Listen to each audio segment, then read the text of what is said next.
Pentru a înțelege amploarea acestui serial, trebuie să privim subiectul nu ca pe o simplă înșiruire de evenimente, ci ca pe un joc de șah. Scenariul strălucește prin modul în care construiește tensiunea și orchestrează coliziunea acestor două lumi. Ar fi interesant dacă ne-ați spune în comentarii din ce oraș și din ce țară ne urmăriți. Bun venit din nou, pasionați de seriale și devoratori de drame intense.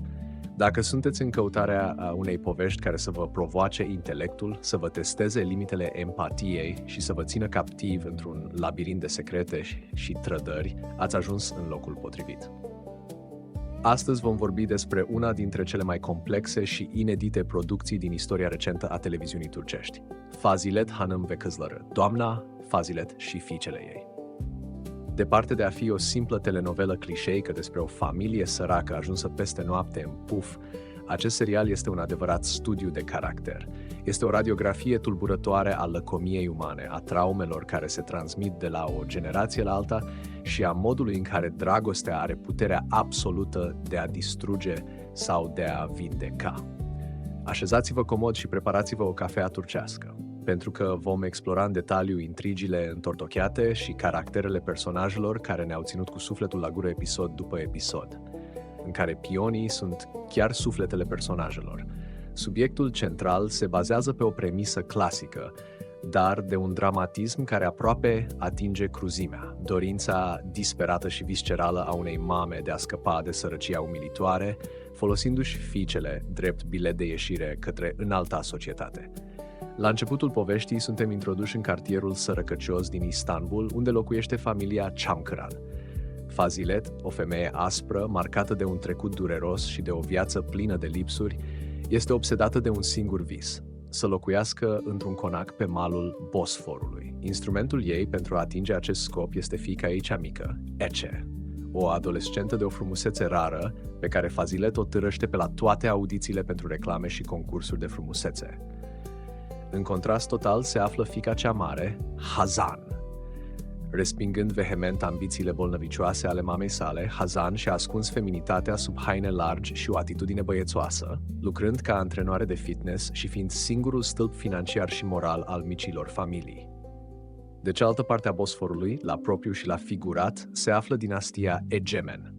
Hazım Egemen, patriarhul familiei, conduce un imperiu financiar uriaș alături de soția sa, Sevinç, care moare în primele episoade declanșând o criză familială, și de cei 4 copii: Gökhan, cel mai mare, dar slab de înger; Yağız, mintea strălucită a afacerilor; Sinan, mezinul rebel și playboy-ul familiei; și Selin, fiica răsfățată și instabilă emoțional. Scenariul strălucește prin modul în care construiește tensiunea și orchestrează coliziunea acestor două lumi. Intriga se declanșează cu adevărat atunci când destinele lor se încrucișează într-un mod brutal. Fazilet reușește, prin manipulare, perseverență și un oportunism înfiorător, să pătrundă ca angajată în conacul egemenilor. Însă evenimentul care schimbă totul este incidentul din camera de hotel. Sinan Egemen, dorind să câștige un pariu și să se răzbune pe atitudinea ostilă a lui Fazilet, vrea să o atragă pe Ece într-o capcană, chemând-o pentru o audiție fictivă într-o cameră de hotel. De fapt, Hazan ajunge acolo printr-un ciudat concurs de împrejurări, iar Sinan îl trimite pe fratele său mai mare, Yağız, făcându-l să creadă că fata de acolo este o femeie de moravuri ușoare plătită pentru noapte. Acest moment definitoriu setează baza pentru cea mai chinuitoare, lentă și profundă poveste de dragoste a serialului. Trecerea de la ură, dispreț și neînțelegere la un respect profund și o iubire epică. Pe măsură ce timpul trece, scenariul devine din ce în ce mai complex. Ece, fiica cea mică, este îndrăgostită de un băiat sărac din cartier, Yasin, și rămâne însărcinată. Pentru a mușamaliza scandalul, a o salva de furia familiei băiatului și a-și asigura propriul loc în conac, Fazilet orchestrează un plan diabolic. Prin șantaj emoțional și manipularea extremă a vulnerabilităților lui Hazım Egemen, care trecea printr-o criză cauzată de singurătate și secrete de familie, Fazilet reușește imposibilul: o căsătorește pe tânăra Ece cu bătrânul Hazım. Această mutare șochează întreaga familie Egemen, declanșând un război intern devastator, condus în principal de Selin, care ajunge la limita nebuniei încercând să o distrugă pe Ece. În paralel, scenariul explorează un alt mister colosal, povestea lui Kerime, o femeie săracă mințită în tinerețe că fiul ei a murit la naștere, când de fapt acesta fusese adoptat de familia Egemen. Identitatea acestui fiu, Yağız sau Sinan, este ținută sub un suspans magistral pe parcursul a 10 de episoade. Când Fazilet află acest secret, îl folosește ca pe arma ei supremă pentru a controla familia Egemen. Momentul în care Yağız, stâlpul familiei, descoperă că întreaga lui viață este o minciună și că nu este un Egemen biologic, reprezintă punctul culminant al dramei psihologice din serial. Spectatorul este martorul unui joc de șah în care secretele murdare ies la iveală, demonstrând că sărăcia morală din Konak este mult mai adâncă decât sărăcia materială din cartierul lui Fazilet. Fiecare decizie greșită are consecințe pe termen lung, iar finalul distruge complet iluzia bogăției perfecte. Personajele din Fazilet Hanım ve Kızları nu sunt construiți și negru, ci navighează printr-o mare de nuanțe de gri. Fiecare are demonii săi, justificările sale și o evoluție care te face fie să-l iubești, fie să-l detești profund. Interpretată atât de bine de Nazan Kesal, încât devine de-a dreptul înfricoșătoare, Fazilet este motorul absolut al serialului. La prima vedere este o mamă denaturată, lipsită de scrupule, dispusă să-și vândă fetele pentru un scaun de catifea și un cont bancar plin. Cu toate acestea, caracterizarea ei este mult mai complexă. Fazilet este o supraviețuitoare traumatizată. Un soț abuziv, anii de umilințe, foamea și disprețul celor din jur au transformat-o într-o femeie împietrită, care a ajuns să creadă sincer, cu o convingere aproape psihotică, că banii sunt singura armură împotriva suferinței din această lume. Evoluția ei de-a lungul celor 2 sezoane este dureroasă. Din manipulatoarea agresivă care dărâmă totul în calea ei, ajunge o femeie izolată în propriul palat de aur. Fazilet trece printr-un proces chinuitor de conștientizare, realizând spre final că palatul mult visat s-a transformat în închisoarea fetelor ei, iar bogăția a venit cu prețul distrugerii iubirii lor. Este un personaj tragic în esența lui. Fiica cea mică, Ece, Afra Saracoğlu, intră în poveste ca o simplă prelungire a voinței mamei sale. O fată extrem de naivă, frumoasă, dar complet lipsită de o voce proprie. Este aruncată în groapa cu lei fără nicio pregătire. La început, personajul ei este caracterizat de o fragilitate sfâșietoare și o pasivitate care frustrează spectatorul. Totuși, evoluția ei este una dintre cele mai spectaculoase din întregul serial. Forțată să se căsătorească cu Hazım și devenind doamna Konakului, Ece este nevoită să se maturizeze peste noapte. Confruntată cu atacurile nebune ale lui Selin și cu disprețul familiei Egemen, Ece învață să facă parte din jocurile de putere. Din păpușa manipulabilă, ea devine o tânără mamă feroce. Descoperă cum să folosească autoritatea conferită de statutul ei pentru a-și proteja copilul, reușind în final să se rupă de toxicitatea lui Fazilet și să-și ia viața în propriile mâini. Cunoscut de fani și de personaje drept Domnul Perfect, el este, la început, vocea rece a rațiunii. Este un om de afaceri implacabil, cerebral, care își ține emoțiile sub un control de fier, purtând mereu costume impecabile ca pe o armură. El este stâlpul pe care se sprijină o familie profund disfuncțională, omul care rezolvă problemele tuturor, uitând să trăiască pentru el însuși. Evoluția lui este o lecție superbă despre cum iubirea autentică și suferința profundă pot dărâma cele mai groase ziduri. Evoluția lui Yağız este marcată de o etică impecabilă și o suferință mută. Dragostea lui interzisă și negată pentru Hazan se construiește milimetru cu milimetru, pe respect, sacrificii neștiute și o loialitate care îi sfâșie sufletul, din cauza loialității sale oarbe față de fratele său, Sinan. Când descoperă că este fiul lui Kerime, identitatea lui se face țândări. Yağız învață să-și accepte vulnerabilitatea, transformându-se din omul de gheață într-un bărbat matur, capabil să renunțe de bunăvoie la numele Egemen, la avere și la statut, alegând adevărul și iubirea pentru Hazan, în detrimentul unei vieți trăite în minciună. Dacă Yağız este evoluția spre lumină, fratele său, Sinan, Navruz, reprezintă involuția totală către întuneric. Sinan intră în scenă ca un băiat de bani gata, carismatic, irresponsabil, un playboy clasic, obișnuit să obțină orice vrea cu un simplu zâmbet. Inițial, farmecul lui îl face atrăgător, chiar și pentru Hazan, însă, pe măsură ce obstacolele vieții devin reale, caracterul său superficial începe să se fisureze. Sinan nu știe cum să piardă.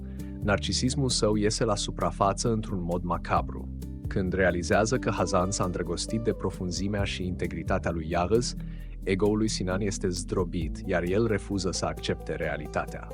Din fratele iubitor se transformă într-un individ obsesiv, răzbunător, machiavelic și profund toxic. Sinan devine antagonistul propriului său frate, demonstrând că un caracter clădit doar pe privilegii se fărâmițează iremediabil la prima furtună reală a vieții. Finalul său este imaginea perfectă a singurătății și a autodistrugerii. Dacă vă așteptați la un final în care toate personajele se adună în jurul unei mese festive, Fazilet Hanım ve Kızları vă va oferi o trezire brutală la realitate. Serialul ne oferă o concluzie amară, dar extrem de necesară. Mesajul final este o critică socială aspră adusă materialismului, aparențelor și obsesiei pentru statutul social. Povestea ne demonstrează clar că aurul din conacele luxoase de pe malul Bosforului este adesea pătat de trădare, sânge și drame tăcute. Bogăția nu funcționează ca un scut împotriva nefericirii, ci de cele mai multe ori acționează ca o lupă care mărește defectele, izolează și distruge umanitatea din indivizi. Familia Egemen, cu toți banii ei, se dezintegrează complet, pentru că fundația ei a fost clădită pe minciuni, orgolii și secrete. Adevărata salvare, așa cum sugerează deznodământul, vine doar prin eliberarea curajoasă de lanțurile trecutului. Yağız și Hazan găsesc fericirea abia după ce părăsesc conacul și lasă în urmă toată averea, demonstrând că iubirea autentică necesită sacrificiu, onestitate și curajul de a o lua de la zero. Cât despre Fazilet, ea trage cortina poveștii privind în urmă cu o claritate devastatoare. A obținut în sfârșit palatul visat, dar a realizat prea târziu că adevăratul ei cămin erau familia, respectul și iubirea pe care le sacrificase nemilos pe drum. Zâmbetul ei din final, plin de regret și resemnare, este o capodoperă a televiziunii. Orice serial care atinge un asemenea nivel de popularitate vine la pachet cu un bagaj considerabil de drame din spatele camerelor de filmat. Fenomenul Fazilet Hanım ve Kızları a redefinit practic modul în care rețelele sociale pot influența un scenariu TV. Cel mai fascinant detaliu din culise este modificarea masivă a scenariului. Inițial, scenarista Sırma Yanık plănuise ca povestea centrală de dragoste să fie între Hazan și Sinan, Yağız având rolul de frate înțelept și observator. Însă, odată cu difuzarea primelor episoade, chimia electrică, subtilă și incredibil de tensionată dintre actorii Çağlar Ertuğrul, Yağız și Deniz Baysal, Hazan, a aruncat în aer internetul. Telespectatorii au creat fenomenul Yar Ya Haz, analizând fiecare privire și fiecare schimb de replici dintre cei doi. Presiunea publicului a fost atât de copleșitoare pe Twitter și Instagram, încât producția și scenariștii au fost efectiv forțați să rescrie direcția narrativă a serialului, transformând greșeala din camera de hotel într-o poveste de iubire epică și transformându-l pe Sinan într-un personaj negativ. Această schimbare a generat războaie online uriașe între fanii celor două tabere, aducând serialului un rating uriaș, dar și o presiune enormă asupra actorilor. Un alt detaliu mai puțin cunoscut este atmosfera extrem de încărcată de pe platourile de filmare.